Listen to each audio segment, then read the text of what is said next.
So we just got some dev news. Their December update for 2024 with Tico Talks. Now this covers how the devs feel about 2024, how successful it was, what they enjoyed, and ultimately it gets into what they will be working on in the near future. We also have some more info I want to touch on with regards to a roadmap so that we can see what type of content we can expect over the next few months. So if you do go and read through the holiday letter, it reflects back on this year and the new content added this December. They're happy to see people enjoying the new spear and coming up with weapon combinations, and then the new Christmas event with people showing off their holiday cosmetics.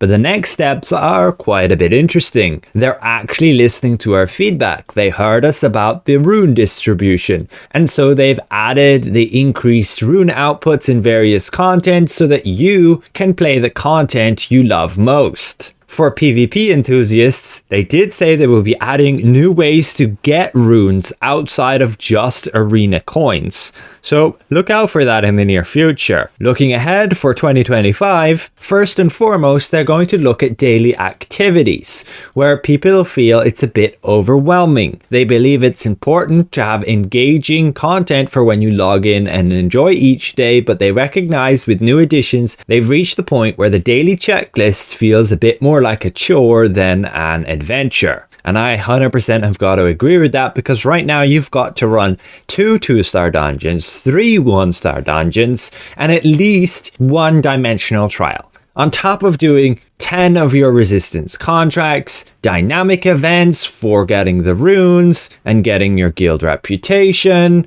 and then world bosses to try and get those powerful weapons. So yeah, the daily checklist is pretty extensive, and so it's their top priority to work on different solutions so you feel less pressured while still maintaining meaningful progression. This means the devs are aware of, say, player burnout and are keeping an eye on things and will be adjusting the game to match like how much the players actually want to play, how many things they have to do every day, and try and not make it feel like just a chore and more of a fun experience.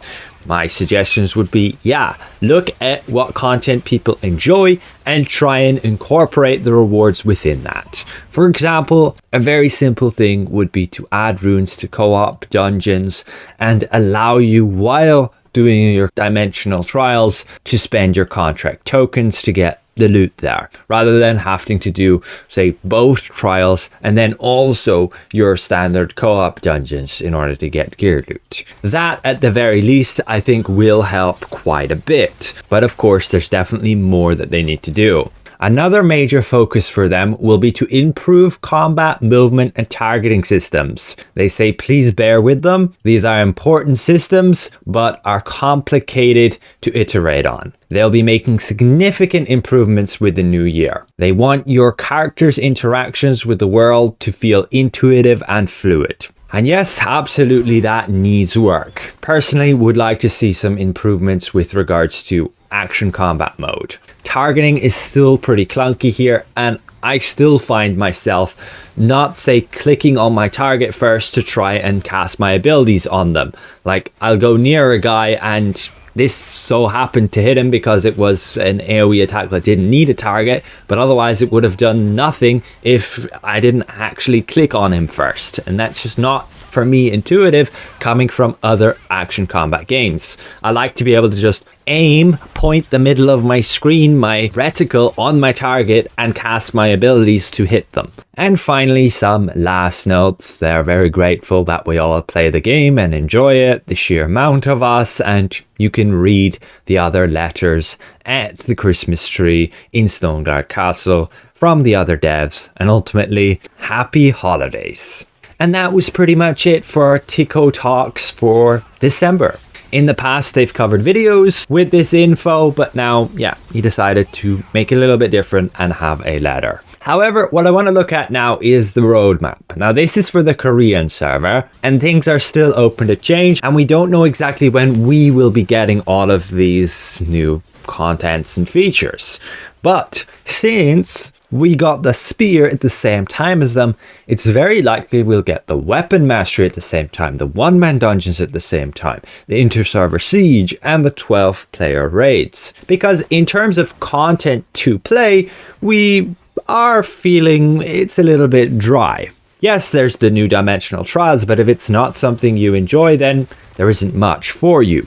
Especially in terms of PvP. Outside of Arena, there just isn't a lot of PvP content, especially if you don't enjoy, say, large scale and the big mess that are conflict bosses, which personally I don't. There's Siege every 2 weeks, that can be a bit of fun, but still, if you don't have the best guild, it can just be a complete mess and you're just getting stumped all the time. There needs to be more game modes, like Arena, that's not just 3v3, let's say 6v6, 12v12, with rewards and different maps, and maybe not exactly like this Arena. Have capture the flag, things like that. Shake it up and have more interesting game modes. And I'm definitely looking forward to 12-player raids in April. And we may very well even get Guardian growth with that too. Some more details on these things. Weapon mastery is going to be like a complete rework there. You're going to have points that you'll input, getting all the bonuses that you actually want, and not just a complete linear path like this. You just have 3 trees and that's it. So it should be a whole lot more dynamic. Your one-man dungeons will be a lot of fun, especially for, like random players who don't have a lot of people they know and just want to enjoy the game, say, as a solo player and see how well they can perform individually. A bit like the secret dungeons, but more to it and actual gear rewards. Inter-server siege, not sure how well that would go down. I guess it depends on servers because some are, say, very populated. I am in one of those, and so siege is still very chaotic, still very populated, and can be quite a bit of fun. And I can see, once a server gets kind of dead and there's like one guild dominating everything, then that's not going to be a lot of fun. And so inter-server sieges will definitely help those servers. And then 12-player raids. I'm used to a game where you'd have like 10-player trials. A lot of fun. You'd basically have to coordinate all together. Generally, in the tough content, you'd be on a call and you'd have like a shot caller for mechanics and you'd organize who's doing what and when. And ultimately, it's a lot of fun. But yes, you do need to be organized, and depending on the challenge level, you may very well need full pre-made groups. And Guardian growth will just be a system to, upgrade our Guardians. That could be quite interesting to see what they'll do. But it'll be another grind, another progression system. You're going to have to play a lot of content to farm certain things to upgrade them, for sure. Overall, thanks for watching, and we'll see you guys around. Goodbye for now.